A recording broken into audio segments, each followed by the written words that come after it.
Estamos promediando ya este último día y se viene ahora una charla muy importante con especialistas que tienen muchísima experiencia.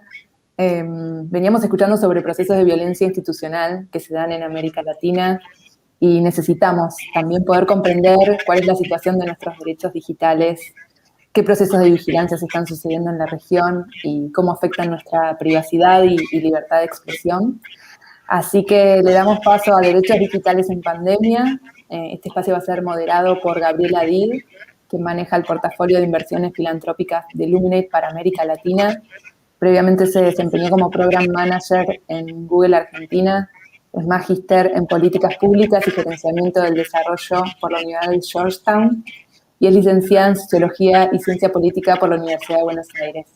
Bienvenida, Gabriela, bienvenida a todo el panel. Les damos paso. Muchísimas gracias, Caro, por la invitación. Gracias también a ustedes por organizar el FITS y a todos los que se están sumando del otro lado de la pantalla para escuchar esta charla sobre derechos digitales en pandemia. Hoy estoy acompañada de 3 especialistas en el tema de distintos países, Colombia, México y Bolivia, y esperamos poder tener un diálogo no solo a partir de las experiencias de cada uno de ellos, sino también que el público pueda participar. Entonces, les sugiero que en lo que vamos avanzando, si tienen preguntas, las vayan dejando en el chat para que luego podamos abrir un espacio a hacer un intercambio más amplio. Voy a empezar contándoles de quién estoy acompañada. Cuento con Pepe Flores, que es responsable de comunicación en la Red para la Defensa de los Derechos Digitales R3D. Es un activista en derechos digitales en México y escribe e investiga sobre privacidad, libertad de expresión, cultura libre y seguridad digital. También estamos acompañados de Eliana Quiroz, que es directora ejecutiva de Internet Bolivia, también activista, investigadora y columnista. Y por último, contamos con Emanuel Vargas Peñagos, que es coordinador del 20, otra organización de la sociedad civil, en este caso de Colombia, que es abogado y periodista de la Universidad de los Andes, con muchísima experiencia en temas de libertad de expresión. Así que, bienvenidos a los 3, muy contenta de poder entrevistarlos hoy. Y quiero empezar con una pregunta bastante abierta, porque todos sabemos que la pandemia trajo muchos cambios de toda índole, pero uno de ellos también tuvo que ver con el manejo de la información personal, muchas veces bajo el pretexto del cuidado de la salud. Sin embargo, vimos que en algunos casos esto se hizo de maneras correctas y en otros no tanto, y sé que cada uno de ustedes en sus contextos ha estado estudiando cuáles han sido las implicancias y sobre todo si ha habido vulneraciones en lo que son derechos fundamentales de las personas. Entonces quisiera empezar preguntándoles qué cambio generó la pandemia sobre nuestros derechos digitales. Y abro el micrófono para que quien quiera arrancar así lo haga y el resto pueda continuar.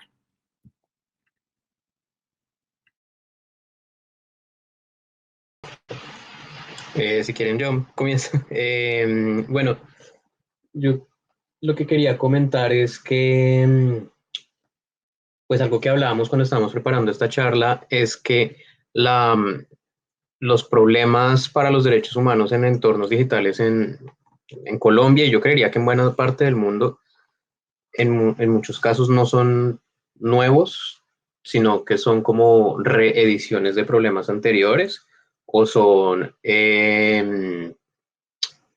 agravantes de situaciones anteriores. Y digamos que yo creo que eso puede ser el punto de partida para los problemas en Colombia, ¿sí? Colombia es un país que en términos de tecnología, ¿sí? No ha habido como una tradición institucional de parte del Ejecutivo principalmente, de los diferentes gobiernos a lo largo de los años, que esté enfocada como en derechos fundamentales, en la tecnología como un espacio para el ejercicio de derechos fundamentales. Entonces es más pensado en un utilitarismo de la tecnología o como un efectivismo de la tecnología para cumplir funciones, o muchas veces lo que nosotros diríamos en Colombia como la goma, ¿sí? Como el gusto de tener tecnología para hacer cosas, ¿sí? O sea, como la tecnología por la tecnología y no tanto pensada en el sentido de cómo puede afectar los derechos fundamentales de las personas. Y en ese sentido, pues apenas comienza como la alarma por la pandemia, se puede ver un primer momento en el que justamente la entidad que está encargada de la protección de los datos personales en Colombia, que es la Superintendencia de Industria y Comercio, emite una circular autorizando a las entidades, a las empresas prestadoras de servicios de Internet a entregar información sobre sus abonados a las entidades de gobierno, ¿sí? Bajo una excusa de que es necesario para las medidas de respuesta a la pandemia, pero digamos como que no hay como un análisis de fondo ni una explicación como concreta sobre cuál es la razón y la justificación para poder como romper con esta privacidad sobre esta información, ¿cierto?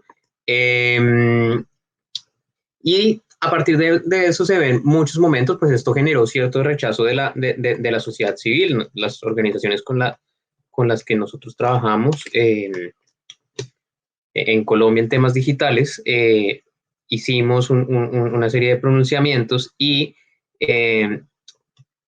yo diría que tuvo como cierto resultado como político de demostrarse que había un problema, pero al final el gobierno pues se mantuvo en implementar acciones de efectivismo tecnológico y también de recopilación de datos por la recopilación de datos, ¿cierto?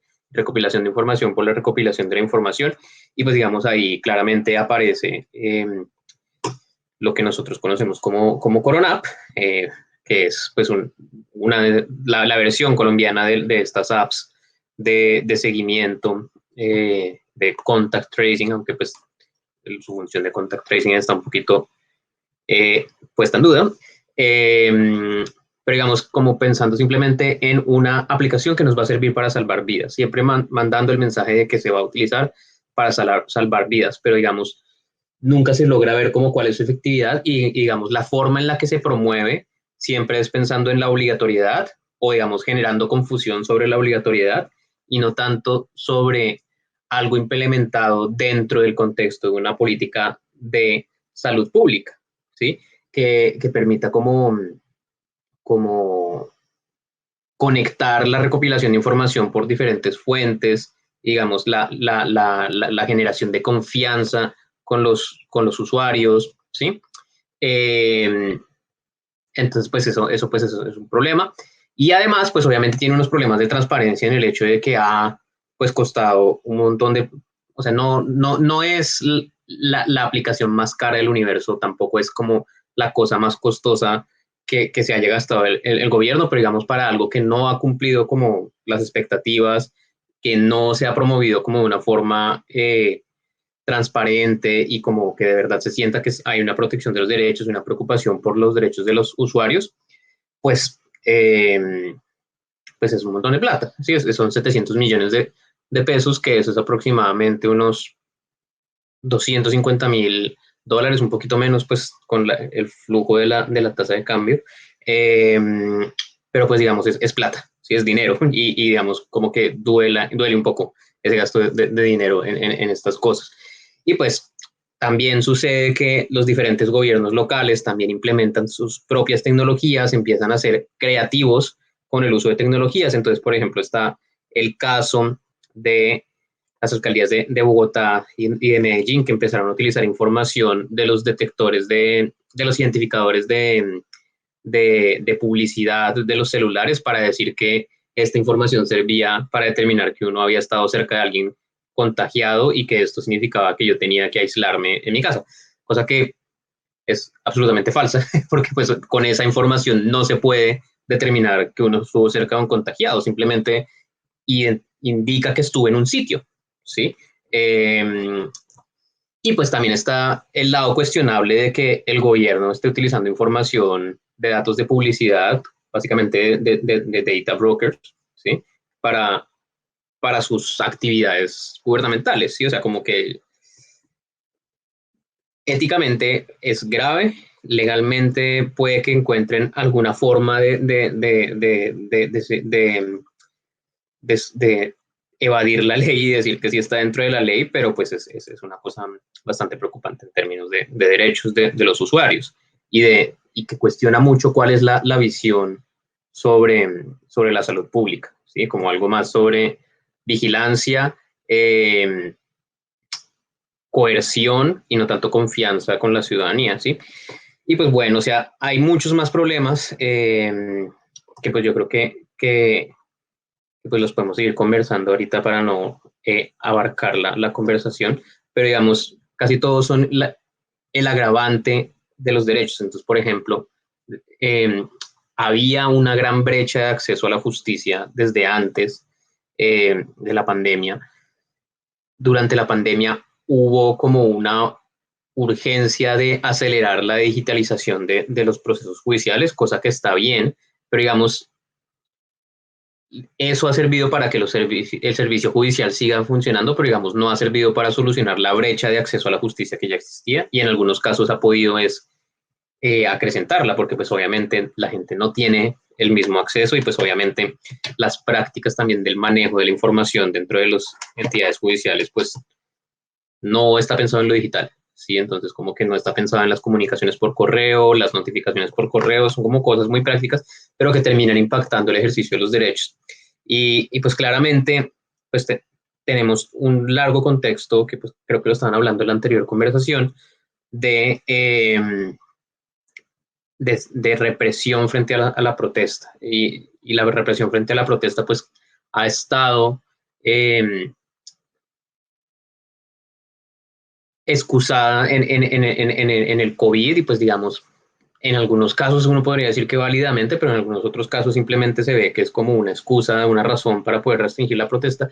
Y en el marco de la protesta, pues hemos visto también que estamos un poquito desprotegidos sobre quién garantiza que pues el Internet se mantenga durante una protesta, así que podamos ejercer nuestra libertad de expresión, nuestro derecho a la reunión durante una protesta, porque hubo una caída una disrupción de la conectividad en Cali durante las protestas que, pues, o sea, no se sabe a quién se puede atribuir, pero parece que toda la información apunta a que fueron actos de violencia, como que hubo un incendio en un lugar y pues tuvieron que apagar la conectividad. Entonces, pues, digamos que si bien no significa que haya como necesariamente una actividad por parte del gobierno para apagar Internet, sí muestra que no hay como un deber de investigación o un deber o sea, sí hay un deber, pero no hay una implementación de ese deber de investigación y de garantía, ¿cierto? O sea, también hay que garantizar que ese tipo de cosas no pasen, hay que garantizar que durante una protesta se pueda hablar. Bueno, eso sería por ahora. Perfecto. Buenísimo, muchísimas gracias, Emanuel. Creo que cubriste una variedad de temas, desde respuestas por ahí desproporcionadas desde el punto de vista de la protección de ciertos derechos fundamentales, hasta cómo esto afecta en el mundo en línea y en el mundo más offline de las protestas. Y me gustaría complementar tu perspectiva tal vez con la de Eliana o la de Pepe, quien quiera continuar, para que nos cuenten un poquito cómo se han dado estos distintos escenarios. Vamos con Eliana entonces en el contexto colombiano, por favor. Gracias. Muchas gracias por la invitación. Boliviano, perdón. ¿Me escuchan? Sí. Sí, te escuchamos bien. Qué bien. Bueno, muchas gracias por la invitación. He estado siguiendo algunas de las mesas y realmente hay debates muy interesantes y también hay unas herramientas muy interesantes. Entonces, entiendo el evento un poco en esto, problematización y luego algunas soluciones. Entonces, primero quiero comentarles que en el caso boliviano coincidió la pandemia con la crisis política más importante que hemos tenido en década y media. Comenzamos nuestra crisis política que llevó a la renuncia del presidente en octubre del 2019 y en marzo del 2020 comienza la pandemia. Entonces, ya veníamos con problemas serios de restricción de libertades y de derechos, específicamente libertad de expresión, en temas de privacidad algo, en temas en general de restricción de reunión pacífica, etcétera. Y viene la pandemia que justifica, como mencionaba Emanuel, más restricciones. Y entonces, en este escenario, realmente inusitado, diferente, nuevo, no solo por pandemia, sino además por crisis política, vemos que los abusos y la violencia se ven en todos lados. Hemos perdido un poquito la práctica, digamos, de saber qué son derechos humanos, cuándo hay una violación de derechos humanos, cómo se entiende esto. Entonces, la sociedad misma justifica muchos actos. Y es difícil entender dónde estamos, dónde nos paramos, ¿no? Por lo tanto, hicimos un informe que creo que es de esa manera que nos hemos contactado con el FITS. Y es un informe que sí quería compartírselos, lo voy a compartir aquí para que por favor las personas que están a cargo del chat lo puedan pasar al chat público. Es un informe sobre la situación de derechos digitales durante la pandemia, no solo tratando de mirar la pandemia, sino además la crisis política. Y ahí básicamente hablamos de tres derechos, aunque obviamente hubo violación de derechos de todo lado. Pero podemos recuperar información sobre libertad de expresión, que creo es lo más preocupante y les voy a comentar ahora, privacidad de datos personales y acceso a información. Y ahora recién, poquito después, ya podemos ver esto también que comentaba Emanuel al final, que es una restricción de accesos a servicios sociales, en este caso decías tú, servicios judiciales, a partir de la implementación de tecnología, que finalmente construye más brechas. Entonces, ¿qué les comento ahora? Brevecito, libertad de expresión. Lo que habíamos visto era algo que no habíamos experimentado antes en Bolivia, que era el bloqueo de sitios y de cuentas de periodistas y medios. Pudimos registrar 19 antes de la pandemia, y esto se debió precisamente a la crisis política. Aquí intentamos comunicarnos con Facebook y con Twitter, no respondieron mucho, y tuvo que intervenir el relator, por el momento relator, en ese momento Edison Lanza, para que pudieran restablecer las cuentas que habían sido bloqueadas y habían sido baneadas. Cuando ya comienza la pandemia, sucede lo más preocupante. Entre marzo y mayo del 2020, tenemos 3 decretos que dan un marco al tratamiento de la pandemia, ya con un nuevo gobierno, el gobierno de transición, un gobierno de transición que duró 1 año.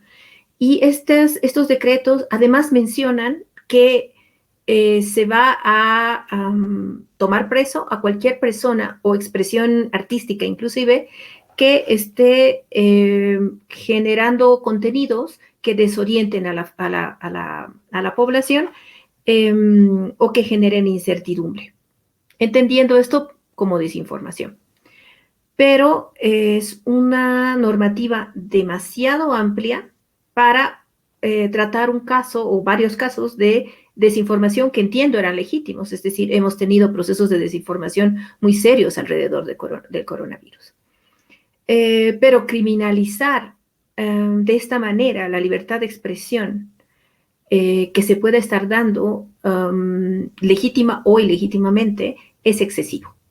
Y por lo tanto, más bien rápidamente se pudo contactar y también se enteraron instituciones de derechos humanos internacionales, la alta comisionada, Human Rights Watch y también locales como la Asociación de Periodistas y nosotros mismos, la Fundación Internet Bolivia, que comenzamos a mostrar, publicar, manifestar la preocupación al respecto y se pudo eliminar los artículos los artículos que mencionaban estos temas de desinformación en los decretos.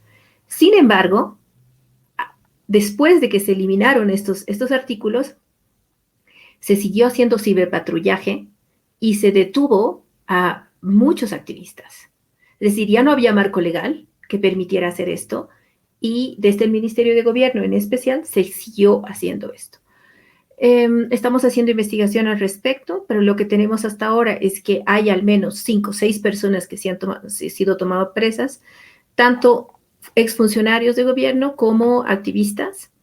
Y luego hay una mención en una noticia del ministro de Gobierno que dice que se han tomado presas a 67 personas que están haciendo actividad política de desinformación en medios, que 37 de estas personas se han sometido a un juicio abreviado y están cumpliendo penas en la cárcel y las otras 30 están siguiendo procesos judiciales. Y después no se dice más, no se habla más, no hay más información al respecto. Lo que concluimos después de la investigación es que esto no era verdad. y que se hizo como una declaración de amedrentamiento de parte del ministro de Gobierno.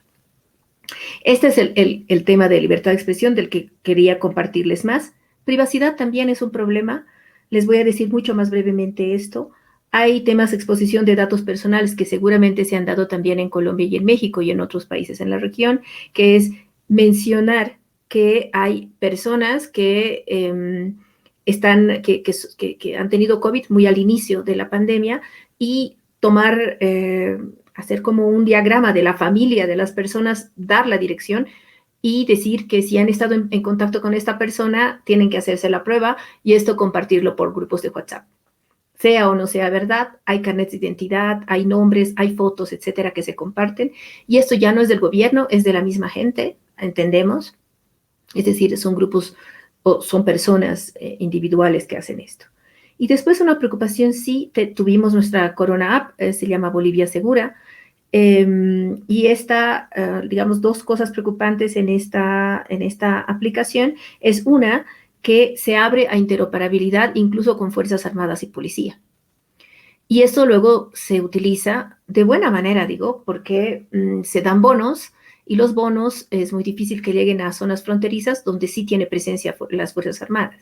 Y está bien, se está cumpliendo, digamos, se está llegando a la población, pero no tenemos una ley de protección de datos personales, entonces no podemos tener un marco que te permita entender hasta dónde y qué derechos tiene legítimos de las Fuerzas Armadas de utilizar esos datos personales durante la pandemia y después de la pandemia, lo mismo que la policía. Entonces, ahí es un dato que no hay que olvidar porque puede justificar futuras vulneraciones. También nos preocupa que ha habido una filtración de lista de pacientes COVID que luego se desmintió desde la cuenta del Ministerio de Justicia, luego se dijo que no era verdad, después se encontró en el archive que sí era verdad, pero bueno, el dato es que hubo una filtración de datos. Y en temas de acceso a información pública hemos tenido mucha, no un reporte estable de datos y menos abierto. No hay datos abiertos de los reportes de COVID. Algunos activistas han logrado recopilar información, datos, de los datos que se dan en PDF y a veces en YouTube, en video, a diario, y han comenzado a armar la base de datos. No el gobierno, sino los activistas, y lo abren en GitHub. Y finalmente, el tema de acceso a servicios sociales, que creo que también es un dato interesante. Es un estudio hecho por Derechos Digitales, esta institución regional a la que hemos aportado, y lo que nos dicen ahí es que ya que se ha utilizado tecnología para que por ejemplo, se pueda acceder a bonos, pero a otros servicios bancarios también, y es el mismo caso que en Venezuela, pues en Bolivia más grave aún, el 60%, del 62% de la población usa Internet, pero de ese 62%, el 95% lo utiliza de manera móvil, por lo tanto, no hay grandes capacidades tecnológicas y, por lo tanto, el resto de la población, en primer lugar, no puede acceder o tiene que acceder a través de intermediarios tecnológicos, digamos, que pueden ser las Fuerzas Armadas, o sí están conectados, pero no pueden acceder porque no tienen las suficientes capacidades para utilización de tecnología. Entonces, la tecnología se convierte ahí en una barrera para poder optar a bonos o a otros beneficios o finalmente a servicios públicos. Esto es un poco el panorama que hemos podido registrar. Y pues ya luego hablaremos un poco de algunas soluciones que hemos pensado y algunas herramientas que podemos compartir. Excelente, Eliana. Mil gracias también por presentar toda esa evidencia, porque el trabajo, imagino, de recopilación de todo esto ha sido duro y está súper bueno que esté disponible el reporte que compartías para que quien quiera profundizar pueda hacerlo. Le paso ahora la palabra a Pepe Flores para que nos cuente un poco su perspectiva desde lo que vio en el contexto mexicano. Adelante, Pepe. Hola, Gaby. Muchas gracias, Eliana, Emanuel. Saludos a todas y a todos los que nos están viendo. De entrada, muy completos tanto los panoramas de Colombia como de Bolivia. Yo, más allá de México, quiero como pintar un poquito un esquema más general.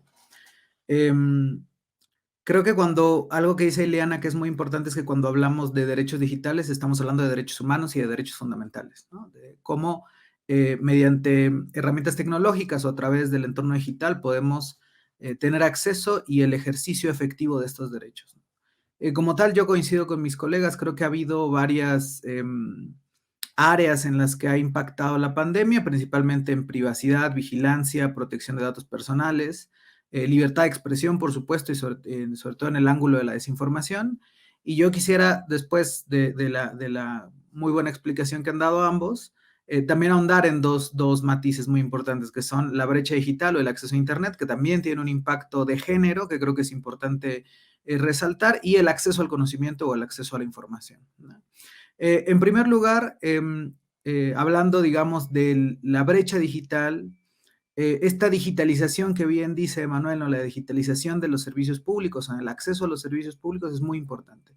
Sin embargo, tenemos que ir varios pasos detrás y primero revisar si los estados han cumplido con esta obligación que tienen de proporcionar acceso a las tecnologías de información y comunicación. En México, por ejemplo, está consagrado como un derecho constitucional el acceso a Internet. Sin embargo, las cifras más o menos indican que en entornos urbanos alrededor de 7 de cada 10 personas tienen acceso a Internet, mientras que en entornos rurales ese número puede disminuir hasta 4 de cada 10. Y una de las cosas que obligó la pandemia fue a la suspensión de reuniones y a la suspensión de actividades públicas, incluyendo el cierre de las escuelas. Entonces, ese es uno de los primeros impactos en los derechos humanos que a mí me parece que es muy relevante, en el derecho a la educación. Para muchas personas, yo además de ser activista, soy docente, para muchas y muchos implicó una carrera contra el tiempo, una carrera de 1, 2, 3 semanas, de tratar de convertir todo un andamiaje educativo, académico, que no estaba preparado para el entorno digital y por supuesto menos el andamiaje que soporta, digamos, que las y los estudiantes puedan estudiar, convertirlo a una modalidad virtual, ¿no? En primer lugar, había retos gravísimos en el rezago al acceso a Internet y estos retos implicaron también deserción escolar, implicaron también una baja en la calidad, no nada más en los temas de la alfabetización digital de las y los estudiantes, sino también de las y los propios docentes, ¿no? Nos dimos cuenta o nos desnudó la pandemia que en realidad hay un gran problema en alfabetización digital y hay un gran problema en brecha digital. Y quiero abordar el tema del impacto de género, porque justamente la perspectiva de género nos muestra que los problemas tienen impactos diferenciados de acuerdo a si somos hombres o mujeres, ¿no? Y en este caso, en el tema de las labores domésticas y en las labores de cuidados que han sido históricamente delegadas hacia las mujeres, delegadas hacia las madres, tías, abuelas, ¿no? Integrantes de la familia, bueno, se volvió una doble carga, ¿no? Incluso por ahí, si mal no recuerdo, hay un estudio bien interesante donde muestra que aquellas mujeres científicas publicaron mucho menos durante la pandemia, ¿no? Porque había un impacto en el ejercicio que puedan tener de sus derechos contra las cargas, por supuesto, que tenían por esta condición, ¿no? Entonces, a mí me parece que es muy importante comentar justamente este gran impacto que puede tener o que tuvo la pandemia, y creo que es generalizado en todos nuestros países de la región, ¿no? A lo que igual decía Manuel muy acertadamente y que también decía Eliana, ya teníamos problemáticas. Lo que hizo la pandemia fue, por un lado, agravarlas.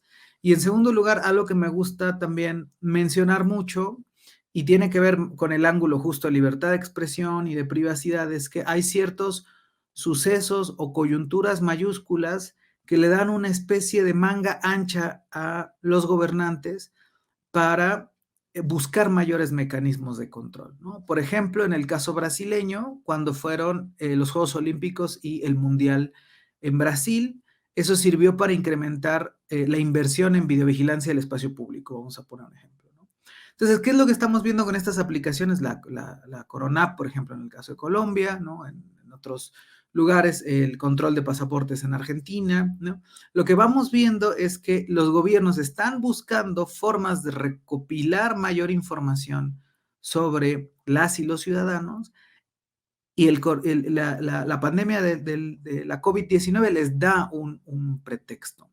¿Por qué? Porque una de las grandes problemáticas es, y es una de las preocupaciones justo ahora que citaban a Edison Lanza, también de David Kay, del relator de las Naciones Unidas, que es en estos momentos extraordinarios se ameritan, sí, en efecto, medidas extraordinarias.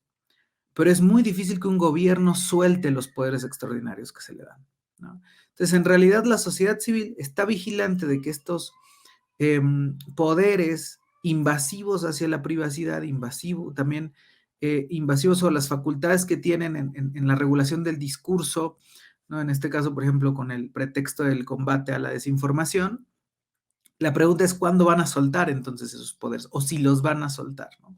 Entonces, eso genera una nueva tensión entre las organizaciones, la sociedad civil y justamente las autoridades, sobre todo porque empiezan a surgir estas problemáticas donde empezamos a ver cruces de datos, donde no debería haber cruces de datos, donde empezamos a ver acceso de cierta información que empieza siendo utilizada para el rastreo de contactos. Eso lo podemos ver, por ejemplo, en países del sudeste asiático, donde empieza a haber información que se obtiene justamente para el contact tracing, y después terminan diciendo, bueno, también la vamos a usar para procuración de justicia.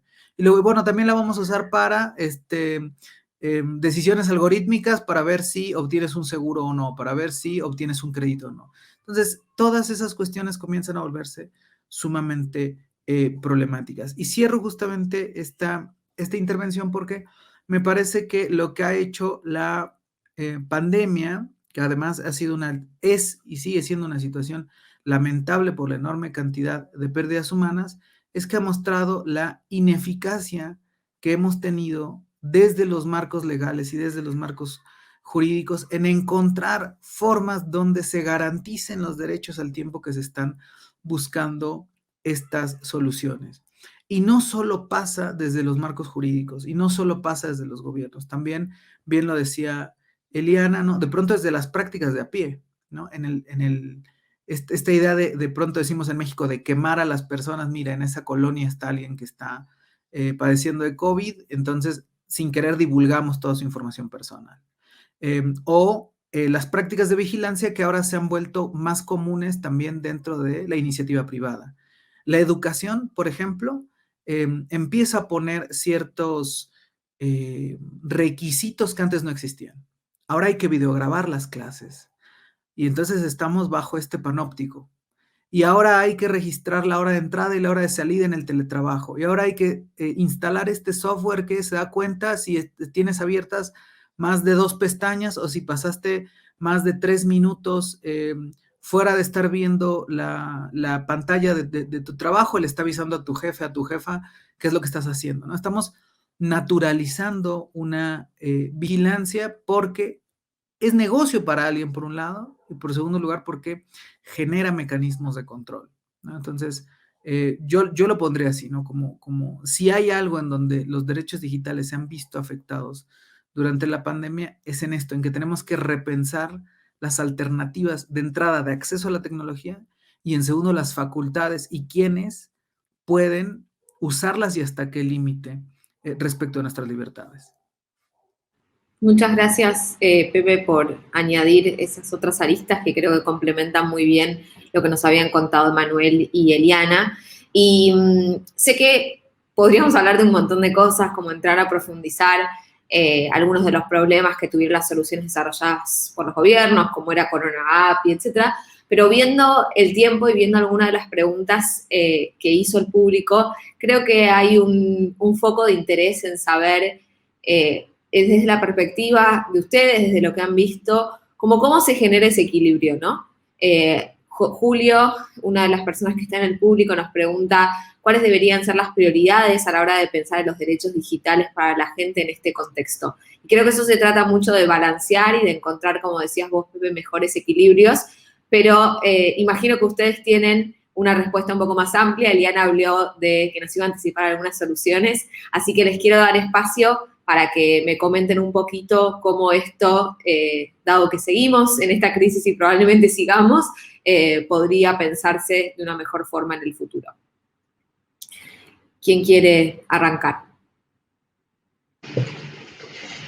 Pues yo siempre he pensado que el principal problema de muchas políticas públicas en Colombia es que estas no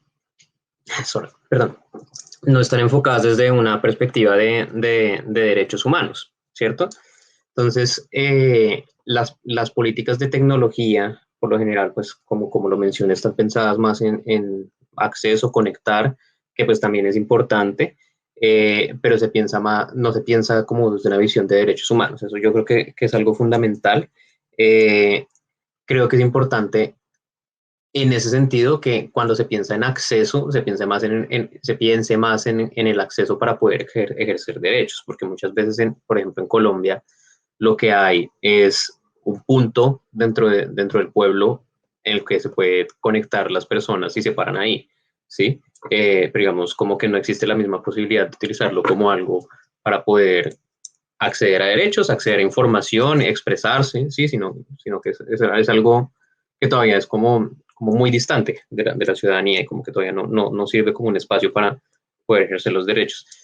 Igualmente creo que hay un gran problema que yo no sé si es solo del gobierno, pero pues involucra a todos los sectores interesados, es el tema del alfabetismo digital. Yo creo que pues en Colombia históricamente no ha habido como muchos esfuerzos de alfabetismo digital, entonces como que pues también es conocer Internet, acceder a Internet, ¿para qué? ¿Cómo usarlo? ¿Sí? O sea, cómo conocer cuáles son los riesgos que uno tiene dentro de las plataformas, dentro de cualquier espacio, ¿sí? Y pues en general, pues sí creo que hay una necesidad de entender que, pues, en esa misma línea de que tiene que haber un enfoque de derechos, pues entender que las afectaciones a los derechos, las protecciones a los derechos tienen que ser como vistas a través de los tratados internacionales de derechos humanos y pues de los derechos constitucionales, ¿cierto? Cosa que muchas veces se evade por parte de legisladores y generadores de políticas públicas bajo el pensamiento simplista de que pues es tecnológico, es virtual, entonces no hay afectaciones, ¿sí? O simplemente pensando en su utilidad. Entonces como que eso debería ser como los principales enfoques de punto de partida. Tal vez los compañeros saben algo más práctico. A ver, tomo la palabra. Creo que podría compartir 3 ideas. Lo que hemos aprendido es que hay que documentar.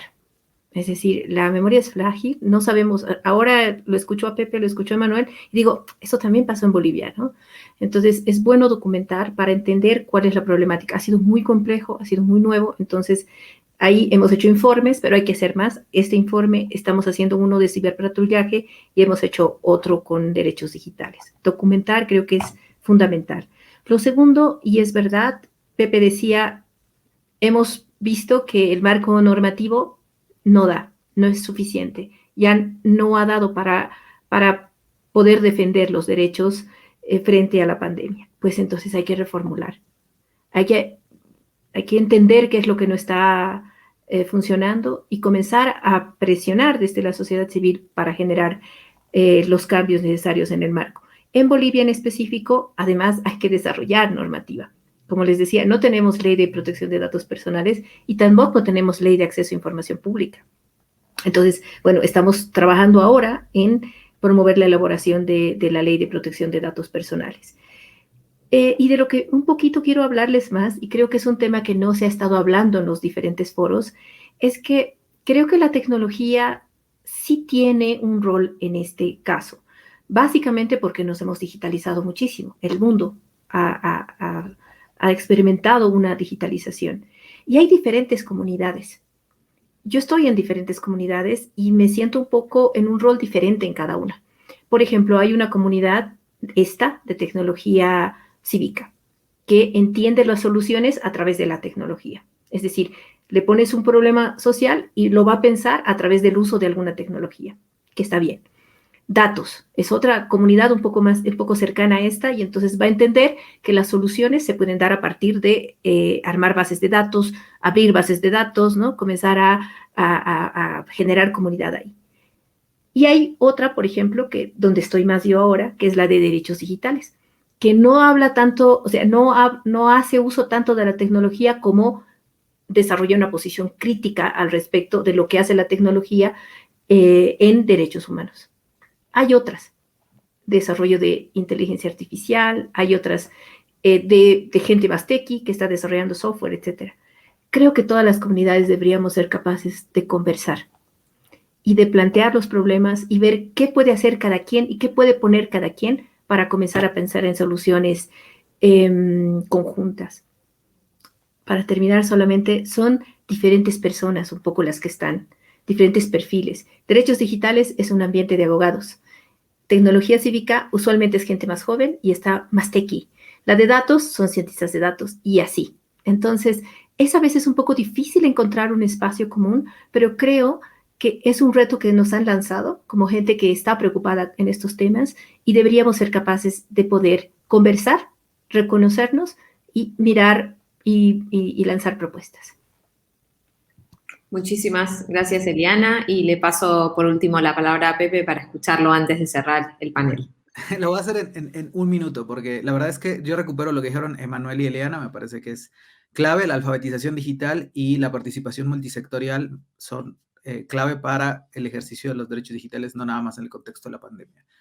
Yo voy a cerrar retomando un poco el tema de privacidad, que fue algo que Emanuel tocó al principio, y me gusta mucho resumirlo en la frase de Julian Assange de transparencia para el poderoso, anonimato para el débil. Entonces, así debería ser. Simplemente los gobiernos deben transparentar y rendir cuentas sobre todas las decisiones que toman. En tanto que las personas de a pie, las y los ciudadanos, tenemos derecho a que nuestra información sea resguardada, sea protegida y no sea compartida con quien nosotros no consintamos, aún en un contexto de este tipo. Y si en este contexto es necesario porque se contrapone con el derecho al acceso a la salud pública, bueno, que existan las debidas salvaguardas y que se respeten, ¿no? Si vamos a otorgar facultades extraordinarias, son eso, son permisos por una situación que no tiene ningún precedente en el mundo, pero una vez que esto comience cada vez más y más y más a controlarse, deberían justamente los estados estar en la posición de decir, bueno, te devuelvo a ti este poder especial que tú me diste, ciudadanía, y respetar justamente dentro de esta perspectiva de derechos humanos que bien destaca Emanuel. Eso sería yo lo que aportaría, Gaby. Muchísimas gracias y me gustó mucho esa frase que trajiste porque creo que resume muy bien de lo que estamos hablando aquí y de quiénes son los más débiles capaz en esta ecuación y a quienes debemos proteger con las políticas públicas que se implementen. Así que espero que hayan disfrutado de este panel tanto como yo. Les quiero agradecer a los 3 participantes. La verdad que cada una de sus perspectivas fue súper esclarecedora. Creo que estamos un poquito mejor posicionados todos para entender el tema y para entender hacia dónde empezar a buscar soluciones y qué es lo que tiene que cambiar para que haya una efectiva protección de los derechos humanos en el entorno digital. Así que le agradezco también al público por las preguntas. Lamento si no llegué a cubrir todas. Y le agradezco a la organización del FITS por incorporar este tema, que cuando hablamos de tecnología, los derechos digitales o los derechos humanos en el entorno digital no pueden estar ausentes. Espero que sigan disfrutando del evento y cualquier cosa nos pueden buscar a cada uno de nosotros para seguir la conversación. Muy buenas tardes.